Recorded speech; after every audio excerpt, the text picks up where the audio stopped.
Welcome to the Fort St. John Association for Community Living Shining Brighter podcast, where we're putting a spotlight on success stories and solutions to the problems of exclusion and apathy in the world of people living with developmental disabilities and complex needs. My name is Jared, and I'm one of your hosts today. I work with the association as the stewardship manager, and my role is to help tell the stories of the individuals we support and the staff who are the foundation of our work. And as well, I get to invite the community to join us as supporters and contributors to our work so that our mission is stronger than ever. And my co-host, as often, is... Kelly. I am the self-advocate for community living. I am on the board. Yeah. Good to have you again, Kelly. And today we are joined by Shannon Stange, who is also a director with the board. And we were going to say that, Shannon, you are our first board member, but technically Kelly is. So you are our second board member who's not a normal host on the podcast. So it's great to have you with us today. And we want to take a little bit of time, get to know a little bit about you personally, and then learn about your role on the board. And to learn about the board in general, I think it'd be helpful for those who are listening. So welcome here. It's good to have you. How are you doing today? I'm doing good. Yeah. Yeah. What makes today good for you? Every day you're above ground, it's good. That's maybe a little bit of a funny way to say it, but the reality is life is good. And when you're out there and you have health and you have the ability to make money and to interact with the community and just be a person who's living in our community without things that are impacting you, and that's part of what we're going to be talking about today, is how do you live your life in a way that just brings vitality to yourself and those around you. Yeah, so wonderful. I'm going to get you to bring that mic a little closer in. So tell us, that's a great perspective. Tell us about Shannon. What has shaped you to be who you are? Tell us a little bit about, do you have family? What do you do for work? What do you do when you're not working? Mm-hmm. Yeah. No, I am, I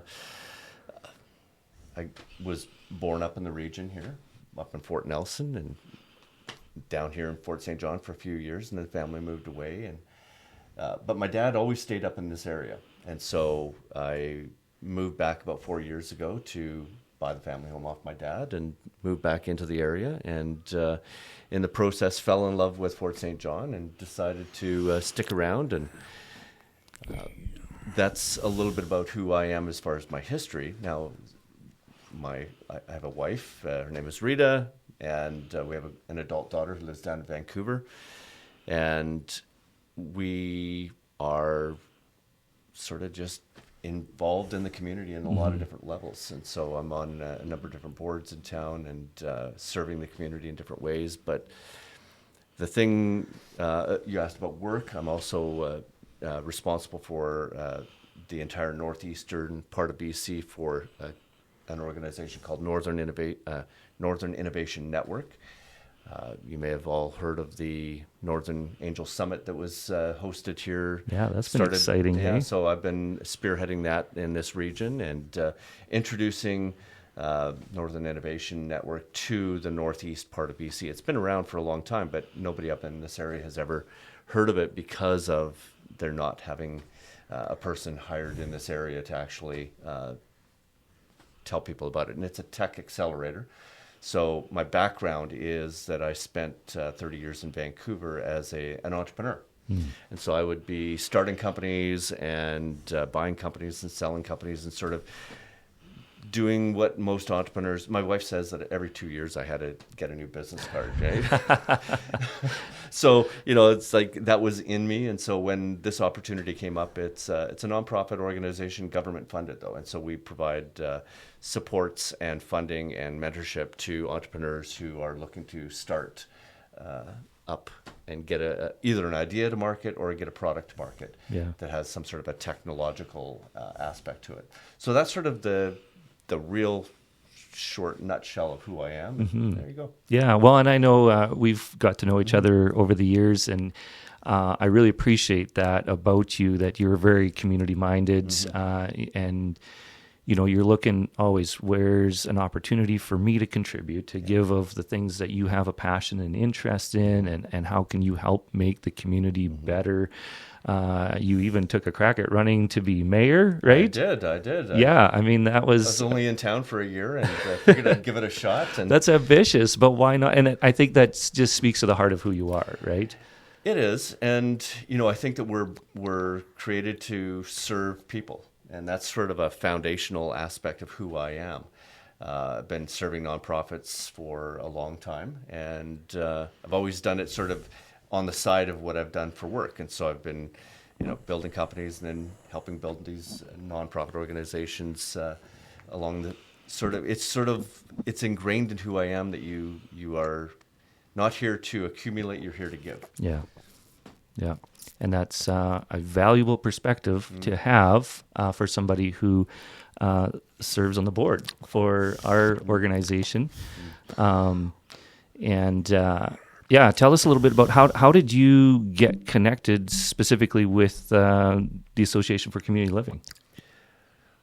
Well, I think that you come into any community, you sort of get to know who's who and what's going on.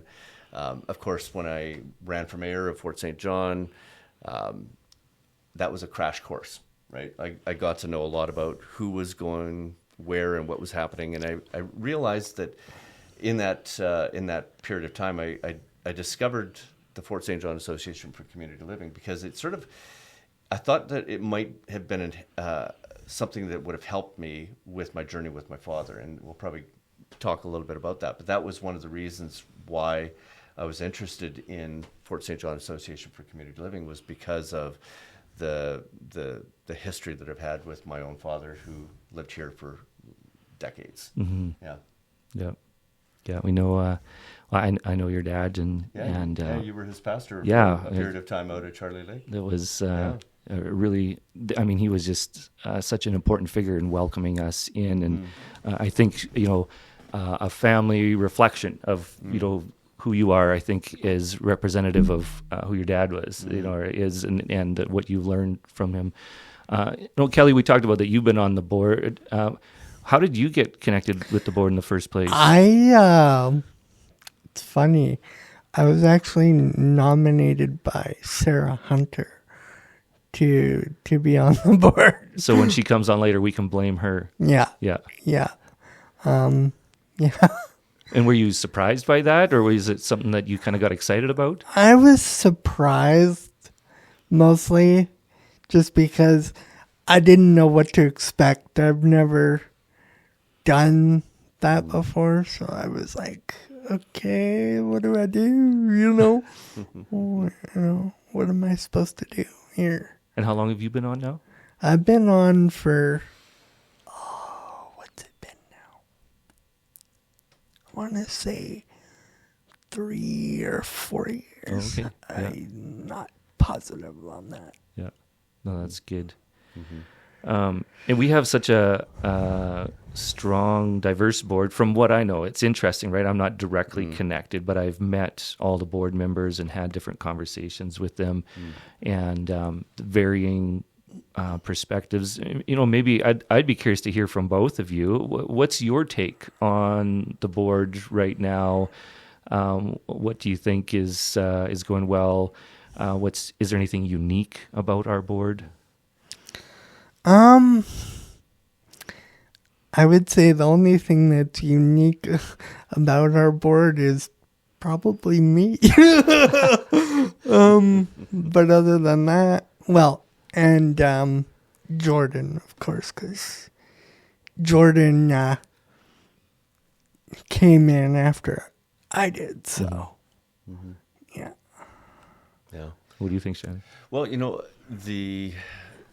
the strength of our board, I think our board has become stronger over the number of years that I've been on it, in that we have people who we're in this period in the association where we're going through a huge transition, right?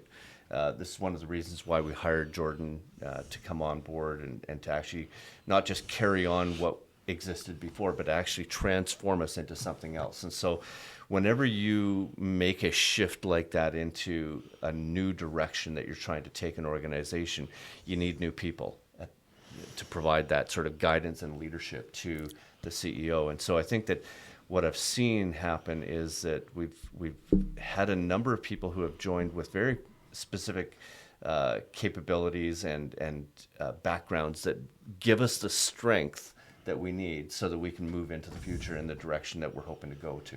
Yeah. So I think that that's probably the one unique thing about this, is that you don't find this in every community. Is you don't necessarily always have the people that you need in order for an organization to get that input.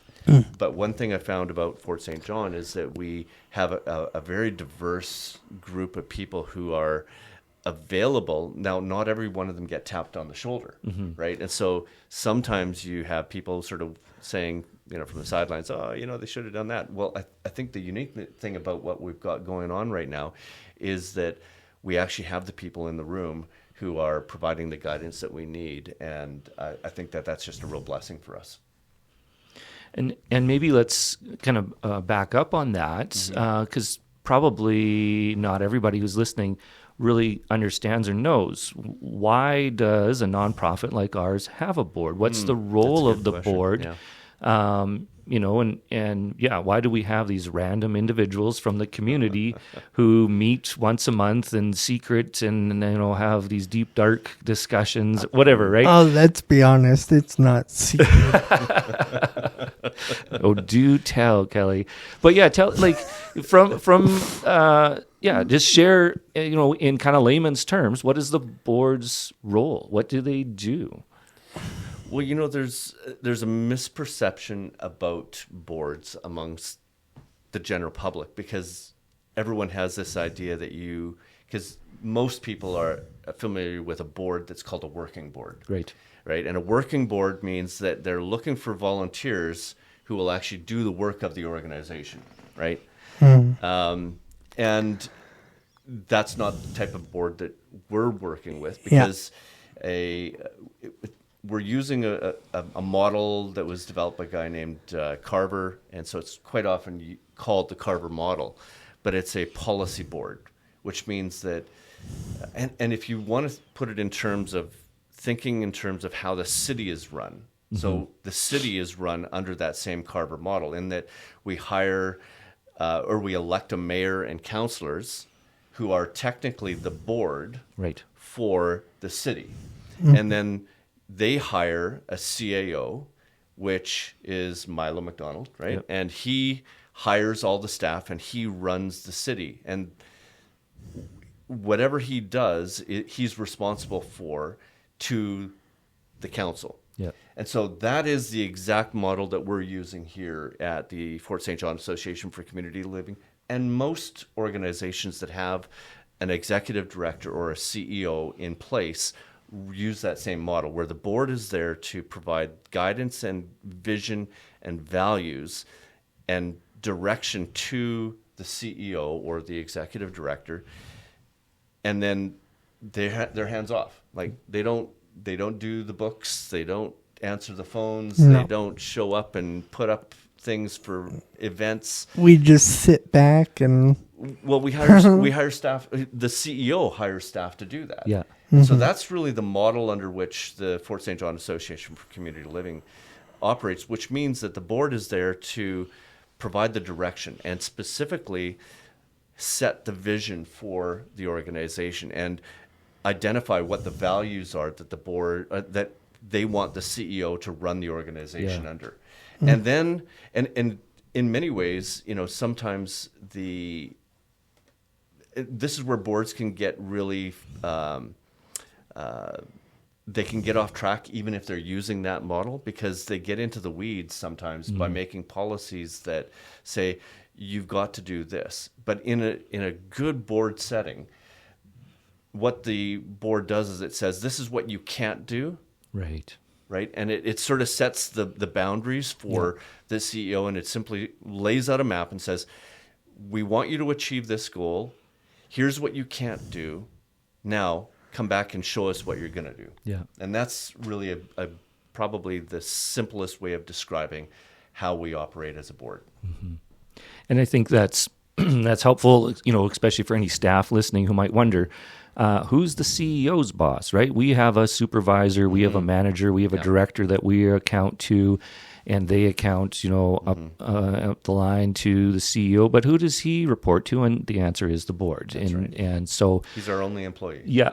So the board is the employer for. He answers to us. Yeah. So Kelly likes that.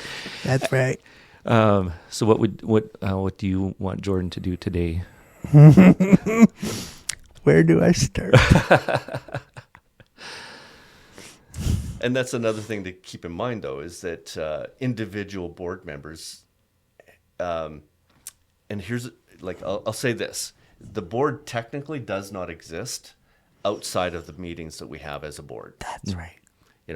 Meaning that when you're outside of that board meeting, you can't have one-on-one discussions with the CEO and get him to do something. Right.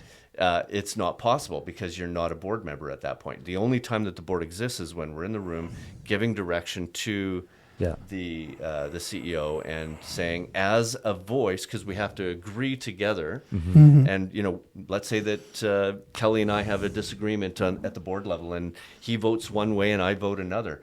At the end of the day, one of us are going to be on the winning side of that vote, whether it's a defeat or a success for making a decision to go forward on something.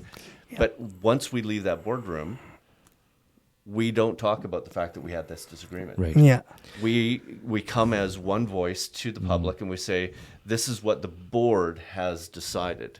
And so that's a very important thing to set aside your own personal stuff, because you're coming to make a decision as a group. And then you live with the decision that the group has made, and you support that publicly. Yeah. And I think, again, that's helpful to know for both staff as well as individuals who are supported and their families when decisions are made and their eyes, might be on the CEO, like, why did you do that? They should understand that there's a board backing the CEO, and it was a collaborative effort. It's a plurality of leadership. It's not a dictatorship, and I think there's a beauty in that. Yes, there's an inherent challenge because we all look at things differently, and I can imagine that at times board meetings are not always the most fun because you have disagreement and misunderstandings, whatever. But at the end of the day, the mission and the values, like you talked about, Shannon, are the guides, and it's what holds you to account to the community and what you hold the CEO to account. That's right. And the value at the ultimate end is the people that the organization is intended to serve and provide services to are getting the best possible. That's right. Yeah. That's really helpful, and thanks for sharing that. Now, how does someone join the board? Kelly, you mentioned Sarah kind of giving you a nomination. If there's someone who's listening and the community is like, I care about an organization like that and I want my voice to be heard, how does someone join the board? And the other important question, do you get paid? Ooh. Well, we're going to no. go for, I'm just joking. No money is involved. No. But Kelly, you were invited onto the board, right? Yeah. I was actually nominated by Sarah Hunter. Believe it or not, she thought that I would be a good fit. Yeah, and you have been. Yeah. It's been great to have you there. And to share, I wanted him to say that because I took the opposite approach. I actually approached Fort St. John Association for Community Living and said, hey, I'm available to serve on the board. Do you have an opening? Right. And again, that came out of me discovering the impact that the association had in the community and the story that I was working through with my own father. And so I wanted to give back to an organization that I thought would have helped me with my father. So there's two ways of approaching it. Yeah. You can either have someone tap you on the shoulder saying, hey, I've heard about you. But what I would encourage you is that if you feel like you have something to give back, just reach out, talk to one of the other board members, talk to somebody else. We only have so many board positions on, there are only so many seats available on the board. but they frequently come up because life changes, and, Yeah. jobs change and people move, or and People so get busy and something happens, right? Yeah. And so Yeah. they just can't continue on the role that they were doing previously. And Is there typical terms? I think it's a 2-year term each time, and you can be renewed for up to 10 years. Okay. So you come in, and I came in prior, like I came in between boards, or between AGMs. So typically a board gets elected in at the annual general meeting, and then you begin a 2-year term from there. But there is the possibility of joining the board if there's a vacancy on the board. Right. And that's where I was at. I came in about 5 months before the AGM or so. Yeah. And so that was sort of like a didn't really count, I guess, but my term actually began at the AGM that year. And I was going to ask About for 4 years confirmation. ago, 3 or 4 years ago. Confirmation on that process. So the board members, even if someone just says, yeah, I'm in, it's not automatic. Oh, There's no. a voting process, and you Yeah, said at the there annual is. general meeting. So it's board members and any other members of the society, right? Right. Yeah. In order to become a board member, I had to join the society as a member. And so the public is welcome to join the association And as you a should. member. It's- And you should. we is should what I was have- going to say. yeah. It's like, I was amazed at how few members we actually have in the community. And typically the membership is, the board members and a few people who are interested in the society, or past members or past board members, or people who have a passion. But reality is that it's a fairly small pool, and I'd like to see that increase. Yeah. Yeah. All right. So here's our plug for the 20 to 200 to 2,000 people listening to this podcast. We don't know yet. That if you live in and around Fort St. John and you are interested in you feel like, well, I couldn't be a board member. I don't have time, but I care about what the organization Yes. is doing. Here's a really simple and straightforward and yet powerful way for you to be a part is to become a member of our organization. And I think it costs like $10. $10 $10 a year. Yeah, $10 a year. Yeah. And at a minimum, if you can come to the annual general meeting, which is once a year, you get the annual report, you hear what's going on, and you get to have a say. And of course, we would love for members to be, engaged and connected, and we are going to continue to work on the communication with our members. But anyways, it's really quite broad. We could have 200, 1,000 members, Yeah. however many. And those are the voices that then vote on the board, and I think there's other decisions too. Well, right? yeah, the AGM is a member. Okay, so if you want to think of it this way, our CEOs, the board is the boss of the CEO.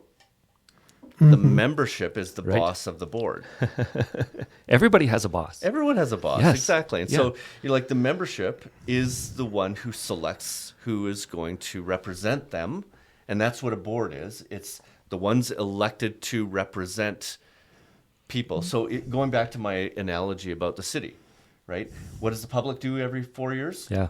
They elect mayor and council, the board, to hire a CEO to run the city. Yep. It's the same thing here. Yep. We have membership who elect a board, who hire a CEO to run the organization.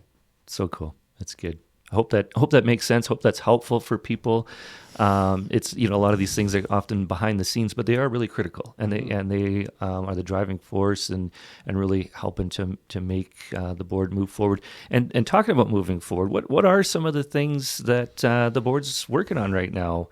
Any projects you can tell us? There are some that we can't. Okay.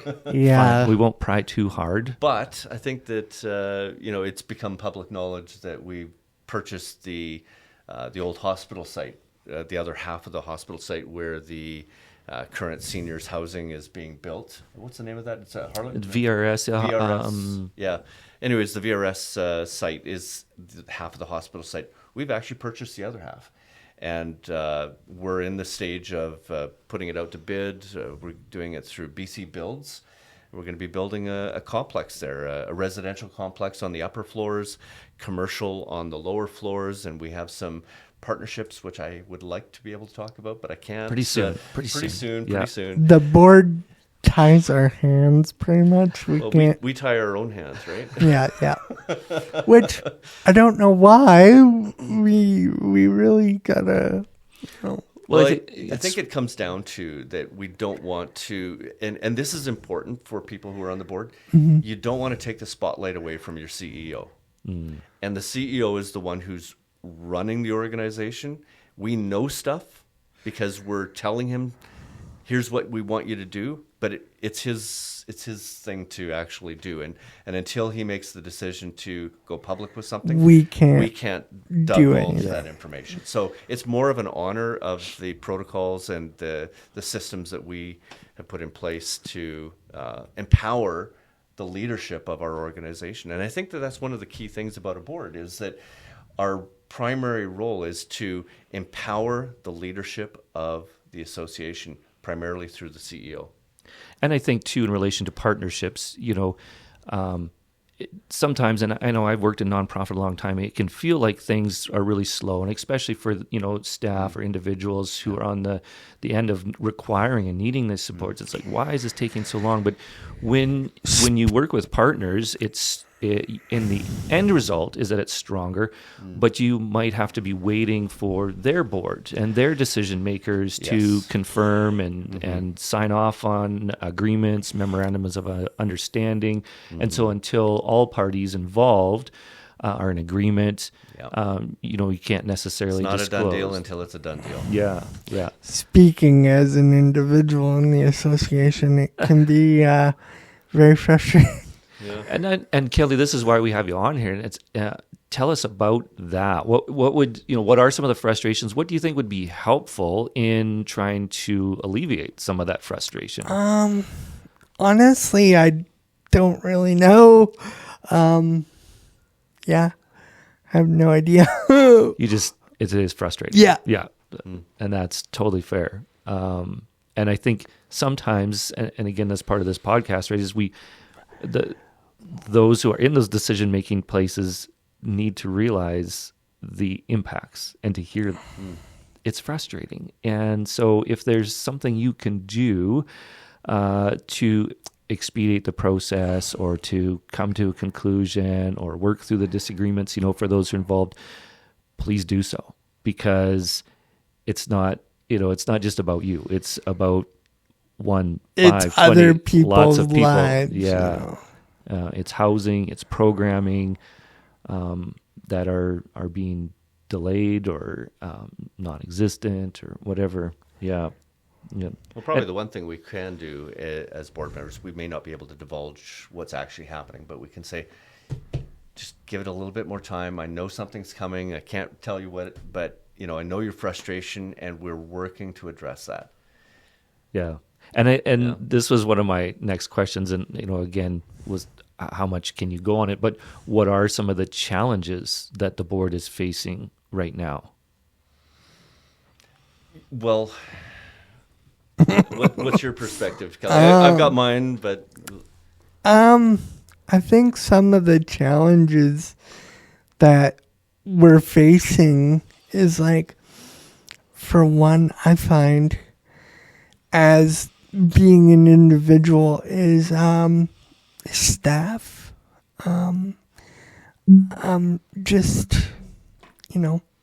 being able to keep staff for one, and just. I don't know if that's unique to us, though. No, I think that's like the Fort St. John. It's in the water, right? How do we keep staff, especially when they're good? It's like Well, yeah, it's a tough question to answer, but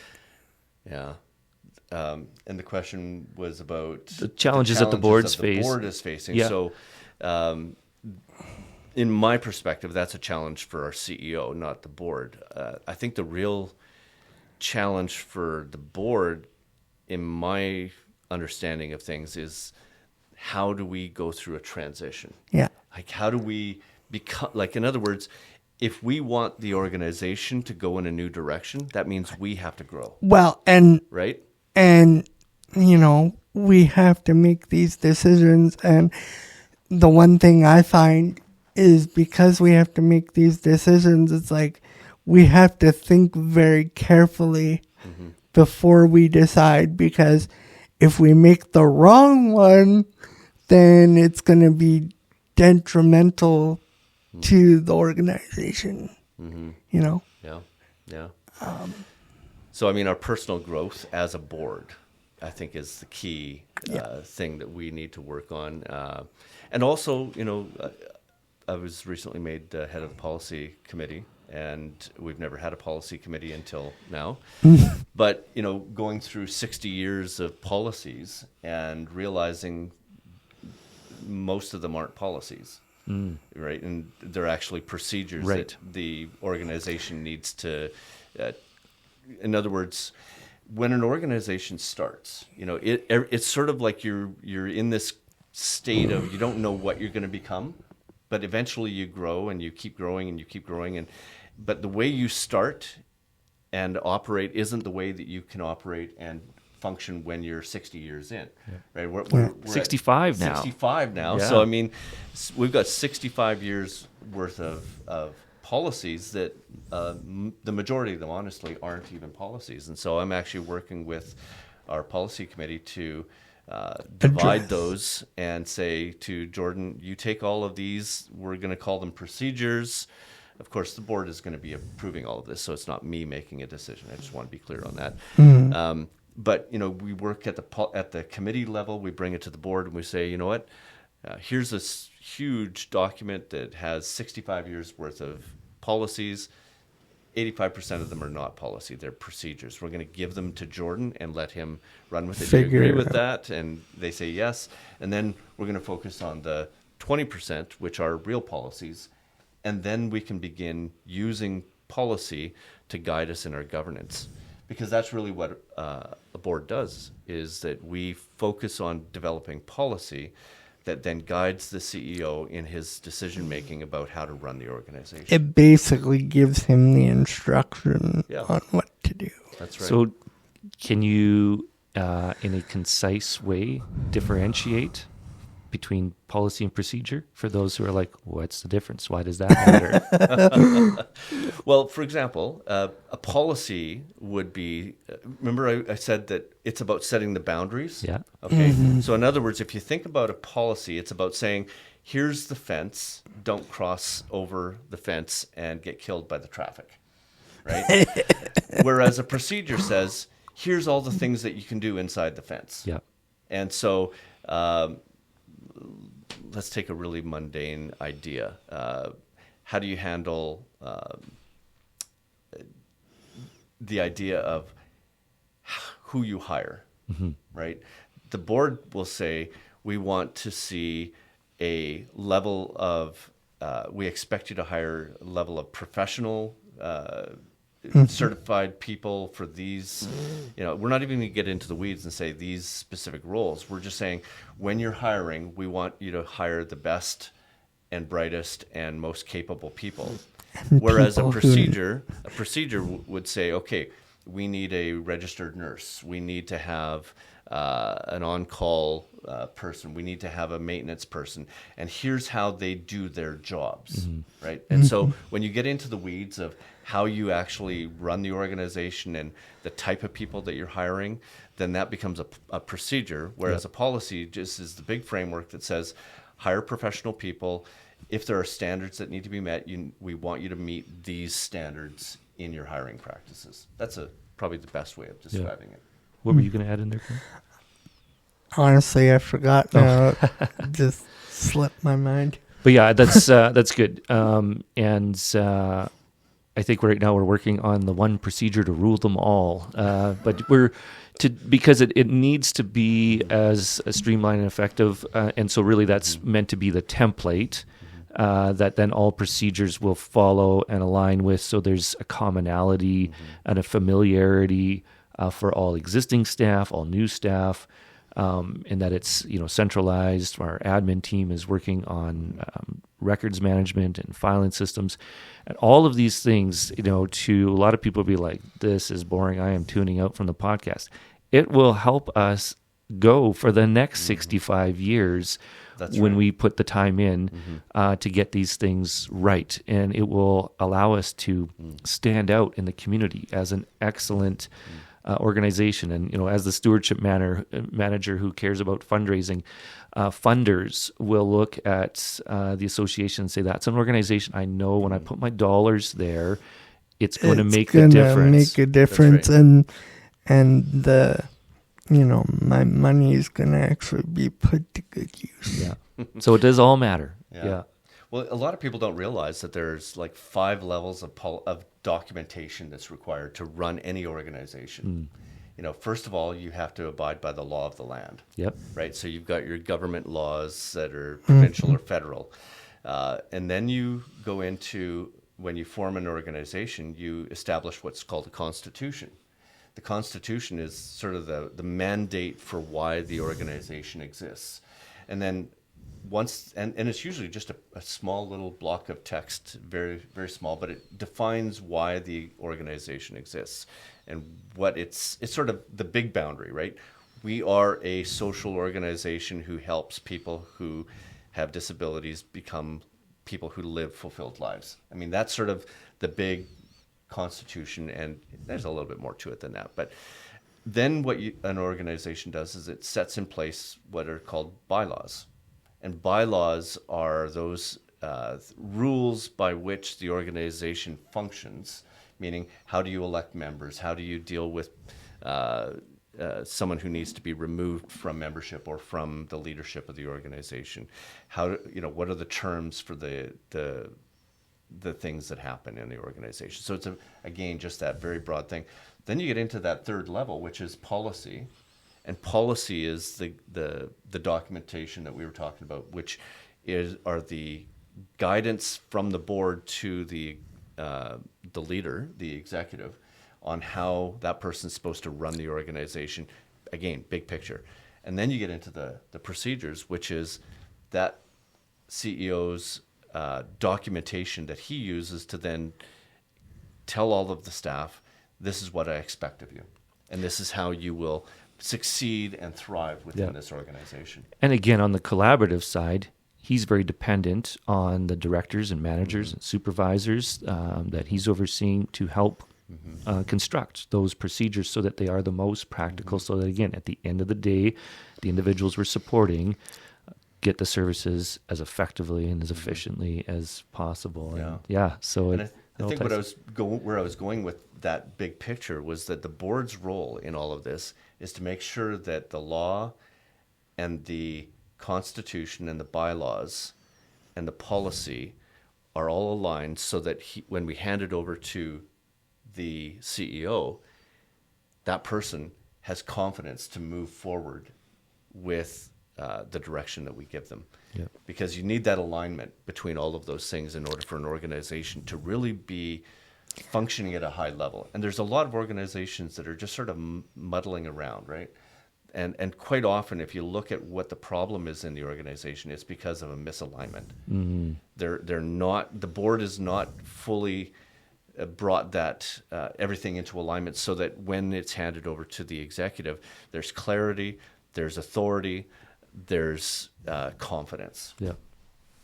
So for all our staff who hopefully have still been paying attention and that this has been helpful. Do the staff, are they required to watch this? No, they're not required, but joking. They've been tuning in, and we should make it a hey, requirement. staff, I'm glad you're listening. Well, and this is what I wanted to pass on to you next. Let's just kind of turn the page a little bit. So, your direct support is with the CEO, but I want to give you an opportunity as a board member. What kind of encouragement or insights would you want to share with the staff who, on a day-to-day basis, you don't have direct involvement with, but I think all board members care about? Kelly, you talked about, right? You want to have a CEO who is guiding a strong team because it directly impacts you. What would be some things, Shannon, that you would pass on as encouragement or insights for any staff that are listening? Well, the one thing I think is that we're actually doing an incredible job.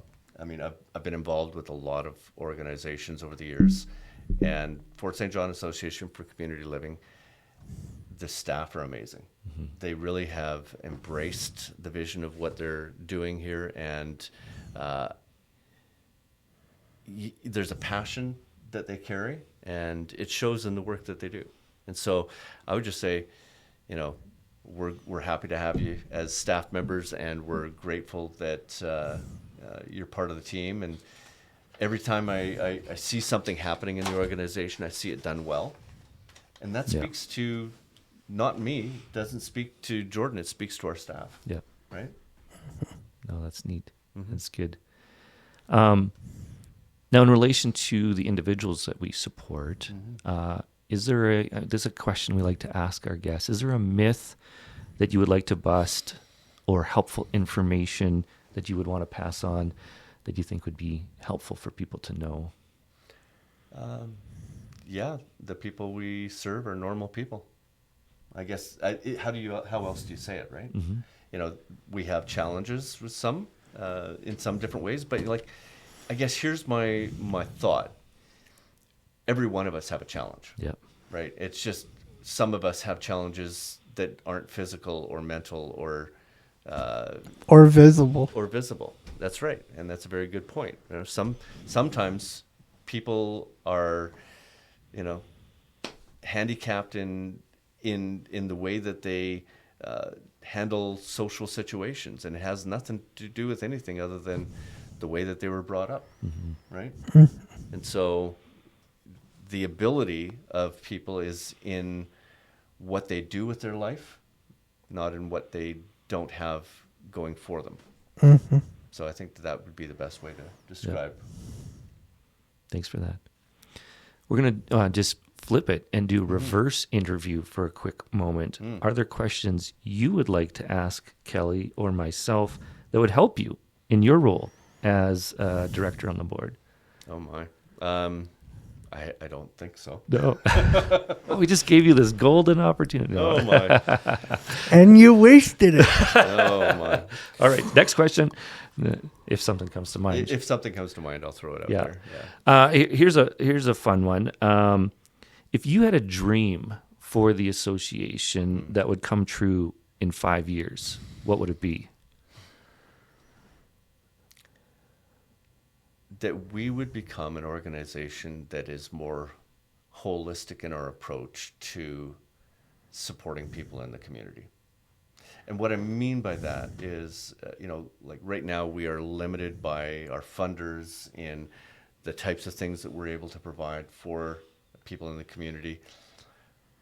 But like I said before, we have this amazing group of people who, come to work every day and support people in the community. And I believe that we could support more people who are outside the parameters of what we have funding to do. But to do that, we're going to have to grow as an organization. We're going to have to create new partnerships. We're going to have to go in directions that we as an organization never envisioned ourselves going in the past. But we need to get there if we're going to be able to serve more people. Right.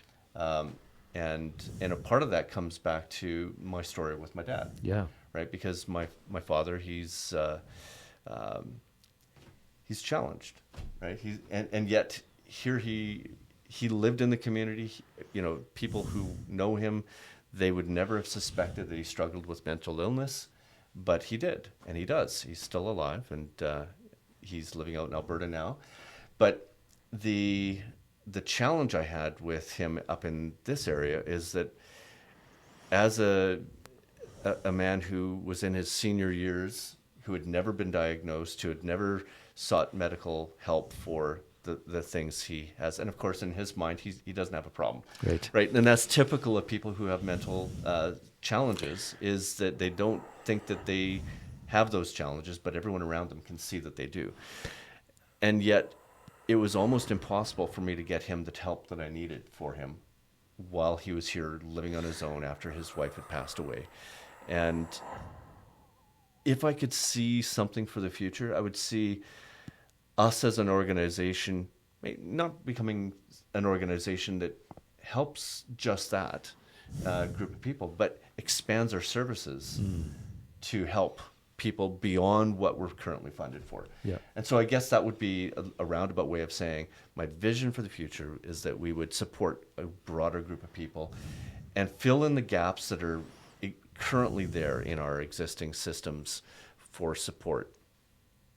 Excellent. And, you can think of other, I'm just talking about one area, like what about addiction support? And maybe that's outside of what we're ready to go in, but, there's so many other areas like addiction, mental health, and social supports that don't fit within the government funding framework that we're currently constrained by. But yet we have this incredible team that I believe could provide additional services if we could make that shift and find the funding and make the partnerships. What do you think? Yeah, I couldn't have said it better myself. Yeah. Mm-hmm. I agree. I think that's a great dream, great vision, and I think it is. You're not alone in it, right? I think there's others on the board, the staff team. We see the community at large recognizes it. They might not necessarily know that the association is well positioned to move in that direction. That's right. But we're going to let them know. Mm-hmm. Yeah. And they're going to get excited about, these things, these problems that they see, and how many others are in a situation similar to you, right? Where they have a loved one, a family member, a coworker, and they would love to see them get support, but they're like, where do I go? In Fort St. John, it seems like we're strapped for resources. We don't have the organizations, and we as an agency are stepping up to the plate to say we might be it. Well, and we can't be everything for everybody. We have to be honest about that too. But I think we're well on track to fill in some of those gaps. Yeah. Well, and we definitely don't have the mental health resources that we need in this town. Yeah. I think that mental health, it goes hand in hand with what we're doing so closely, because quite often people who are growing up with a disability, yes, I've got to struggle with my body. I've got to struggle with something that is just not, I wasn't made right. Yeah. Right? And then, but yet the toll it takes on the mind in living with that. Yeah. It's a natural, and the meaning it's just a natural thing, and meaning that if we could crack that nut, I think that we would be serving our people better. Yeah. Well, because I think what people don't realize, some people, like they see somebody in a wheelchair, for example, and they think, oh, that doesn't look so hard. But they can't see from that person's perspective what it's like for them on a daily basis. And that's one of the things that's very hard to comprehend and deal with, especially like from my point of view. It's, people see me every day and, I'm happy all the time. It's not true. No. No. Yeah.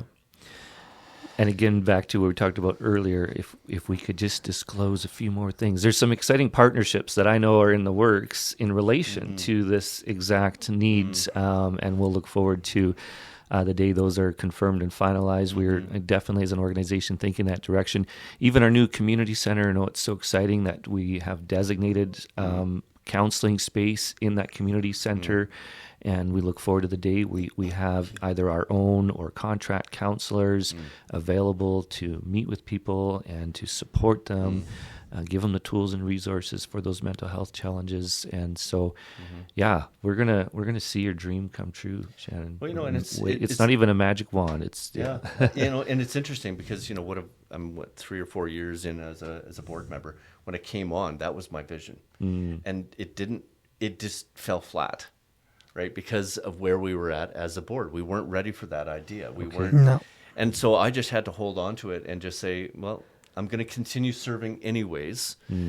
But I think that if anyone's considering coming onto the board and you have a vision for something, you never know where it's going to go. That's good. Just come and serve, and maybe eventually through the persistent involvement, what you're visioning will eventually emerge in a way that's healthy for the organization. Yeah. You know, like, we don't want people to come in and, like, sometimes people, they want to be on a board because they want to push an agenda, and that's the wrong type of approach. We're not talking about that. What I'm saying is, bring your passion, bring your dreams, bring your vision, and begin talking about it, and allow it to sort of take root and become a dream of others. And when it becomes the dream of others, then all of a sudden it's amazing how things will begin to happen. And I think that this is what you're referring to. You and I know some things, and Kelly knows some things about what's coming down. And for me, it's a joy, because it's like, I came to this organization with a dream that we would go in a direction that it looks like we might be able to take the first steps towards. So cool. Yeah. Well, before we wrap up, anything else that you would want to share with us? No, I think we've covered quite Yeah. a bit. Unless you have some pressing. This is your podcast. I'm going to remain the invited guest and not the interviewer. Well, thank you so much for coming on today, and just thank you on behalf of the staff and the individuals we support for your commitments to being on the board and your role and your voice there. That's really appreciated, even if it doesn't get seen all the time. And I think this is a good opportunity to capture that. So we're glad to have you on today. And we thank everybody again for listening to this episode of the Shining Brighter podcast presented by the Fort St. John Association for Community Living. Our mission is to support individuals with developmental disabilities and complex needs achieve full and meaningful lives in our community. And why do we do what we do? It's because empowering people to shine by designing their own lives and reflecting their unique light makes a brighter world for everyone. So show your support and help share the light by subscribing to the show and sharing it with your friends. And have a great day. Thank you. Thanks for having me. Yeah.